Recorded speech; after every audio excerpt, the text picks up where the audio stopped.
PPT 한번 보세요. PPT 두 개가 그려졌습니다. 위에는 그래도 이재명은 안 됩니다. 이거 보고 뭘 느끼십니까? 반대하는 의견으로 보입니다. 무슨 반대하는 게? 저기 써 계신 분에 대한 반대 의견을 내시죠. 아니, 그래도 이재명 안 됩니다는 플랜카드가, 그리고 제 밑에 있는 이재명 가덕검열 인공기가 그려졌어요. 요 플랜카드를 개첩을 해도 된다고 생각하십니까? 개첩은 안 된다고 생각하십니까? 지금 당장 좀 말씀드리기가 좀 어렵습니다. 그래도 이재명 안 됩니다. 이 플랜카드가 작년 12월 16일 날 처음에 개첩이 됐습니다.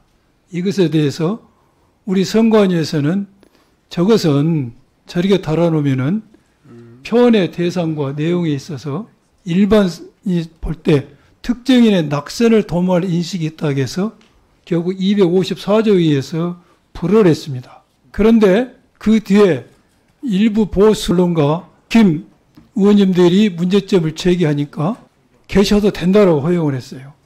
허용하면서 취지는 정치적 표현의 자유라고 이야기를 했습니다. 그 다음 PPT 한번 봅시다. 그러니까 처음에 허용할 때는 254조에 의해서 안 된다는 취지야. 그런데 허용을 한 취지에 있어서는 90조에 가지 않으면은 된다는 취지로 했어요. 그래서 이렇게 선관위의 결정이 들쑥날쑥하면은 선관위 결정에서 누가 신뢰할 것인가 하는 생각이 듭니다. 이 점을 참고하셔서 선관위에서는 결정을 할 때 주의를 할 필요가 있다는 생각이 듭니다.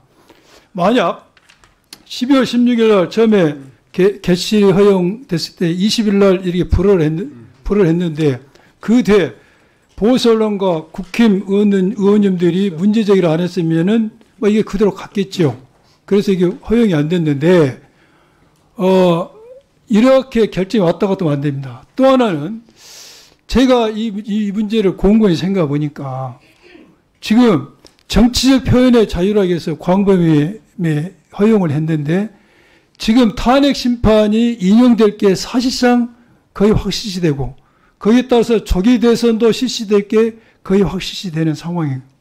또한 그런 특정인이 특정 정당의 대선 후보가 될 것도 거의 확실시된 상황에서 이것이 탄핵이 인용되지 않았기 때문에 90조로 갈 수 없다고 해서 이것을 정치적 표현의 자유로 허용한다면은 탄핵이 인용되고 나서 90일이라는 짧은 시간에 선거를 치르는 이 보궐선거에 있어서 이게 선거에 영향을 미치지 않는다고 보는 것은 너무나 형식 논리 아닌가요?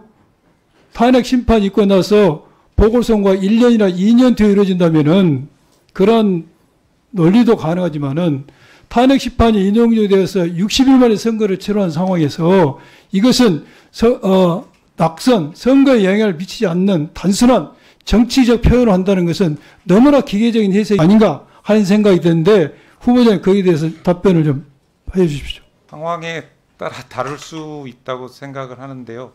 어쨌든 정치적 표현의 자유도 가급적 허용하는 게 맞긴 하지만 어쨌든 한계가 있는 건 분명한 것 같습니다. 그래서 아마 그 선거 상황이나 지금 말씀하신 것처럼 그 개시 시점과 어떤 선거 제 질문의 취지가 이해를 하셨습니까? 예, 어느 정도 이해를 했습니다. 예.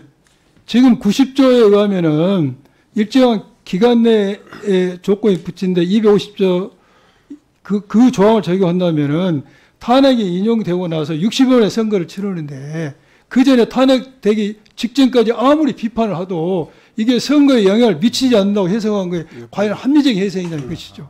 그래서 제가 주문하고 싶은 것은 첫째, 선관위가 결정을 낼 때는 신중하게 할 필요가 있다.